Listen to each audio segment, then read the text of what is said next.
사회적 책임 연대를 돕는 애청자 여러분 안녕하십니까? 오늘은 요즘 가장 뜨거운 쟁점 가운데 하나인 재판 소원 이야기를 정리해서 전해드리겠습니다. 먼저 재판 소원이라는 게 뭔지부터 짚어보겠습니다. 지금까지는 행정부나 지자체 같은 곳의 처분 때문에 기본권을 침해당했다고 느끼면 헌법재판소에 헌법소원을 낼 수 있었습니다. 그런데 법원의 재판, 특히 대법원까지 끝난 확정 판결에 대해서는 헌법소원을 낼 수가 없었습니다. 이번 개정안은 이 부분을 바꿔서 대법원 판결이 끝난 뒤에도 예외적으로 헌법재판소에 다시 다퉈볼 수 있는 길을 열어주는 내용입니다. 어떤 경우에 가능하냐면요. 대법원 확정 판결이 이전 헌법재판소 결정과 정면으로 어긋난다든지, 재판 과정에서 적법 절차가 크게 어겨져서 피고인의 기본권이 분명하게 침해된 경우에만 헌법소원을 내도록 하겠다는 구상입니다. 헌법재판소는 사실관계를 다시 따져보는 네 번째 재판이 아니고 그 재판 과정이 헌법이 정한 기본권 보장 원칙을 어겼는지 여부만 보겠다고 설명하고 있습니다. 위헌이나 위법이라고 판단되면 그 판결을 취소하고 사건을 다시 법원으로 돌려보내는 방식입니다. 이렇게 보면 취지는 분명해 보입니다. 법원의 판결 때문에 생긴 기본권 침해도 헌법의 감시를 받아야 한다는 것이죠. 헌재 쪽에서는 이건 사심제가 아니라 헌법심사라고 계속 강조하고 있습니다. 그런데 대법원과 법원 쪽 입장은 많이 다릅니다. 법원행정처는 국회에 낸 의견서에서 헌법에는 대법원이 최종심이라고 적혀 있는데 그 위에 또 다른 불복 절차를 법률 하나로 만드는 건 위헌 소지가 크다는 입장을 밝혔습니다. 또 재판 소원은 비용은 많이 들고 실익은 크지 않아서 국민에게는 권리 구제보다 헛된 희망만 주게 될 수 있다고 우려하고 있습니다. 사법연수원의 모성준 교수는 더 직설적으로 비판했습니다. 조선시대에는 수령 판결에 불복해서 이관청, 저관청을 돌며 소송을 반복하는 일이 많았고 그래서 재판이 길어지고 패소자가 판결을 인정하지 않는 문화가 생겼다면서요. 지금 재판소원은 그 조선시대 무한 불복 구조를 다시 만들 수 있다고 경고했습니다. 이미 우리나라는 1심, 2심 판결에 대해 상고까지 가는 비율이 매우 높고 끝까지 가보겠다는 소송 문화가 강한데 여기에 헌법소원까지 열리면 재판 기간이 더 길어질 수 있다는 걱정입니다. 비용과 시간 문제도 큽니다. 헌법소원까지 가려면 변호사 비용, 자료 준비, 재판을 기다리는 동안의 생활비까지 상당한 돈이 들어갑니다. 대법원 내부에서도 현실적으로 재판 소원을 적극적으로 활용할 수 있는 사람은 경제력이 있는 일부 당사자일 것이라는 분석이 나오고 있습니다. 서민 입장에서 보면 대법원까지 가는 것만 해도 힘에 부치는데 그 뒤에 헌법소원까지 진행할 여력은 거의 없다는 이야기입니다. 반대로 대형 로펌과 법무팀을 거느린 재벌이나 고위공직자, 정치인에게는 한 번 더 끌어볼 수 있는 기회가 생길 수 있습니다. 판결이 불리하게 나와도 헌법소원을 통해 집행을 늦추고 여론전을 이어가고 전국 변화를 기다리는 전략을 택할 수 있기 때문입니다. 이러면 재판소원이 서민의 권리 구제가 아니라 가진 사람들만 활용하는 네 번째 방어선이 되는 것 아니냐는 우려가 나옵니다.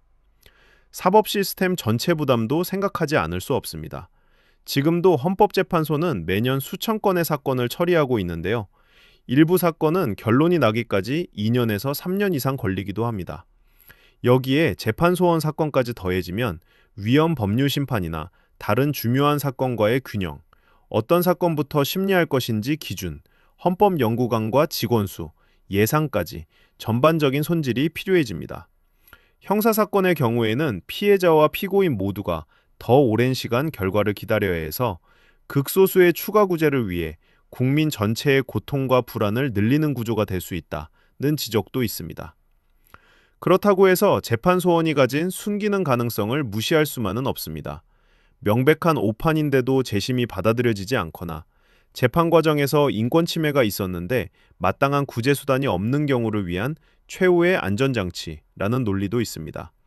독일, 스페인 같은 나라에서는 헌법소원이 경찰 폭력, 양심적 병역 거부, 표현의 자유 사건에서 잘못된 판결을 바로잡고 이후 법과 관행까지 바꾸는 계기가 되기도 했습니다. 우리나라에서도 소수자나 시민운동가, 양심수에게 마지막 손구멍이 될 수 있다는 기대가 있는 것도 사실입니다.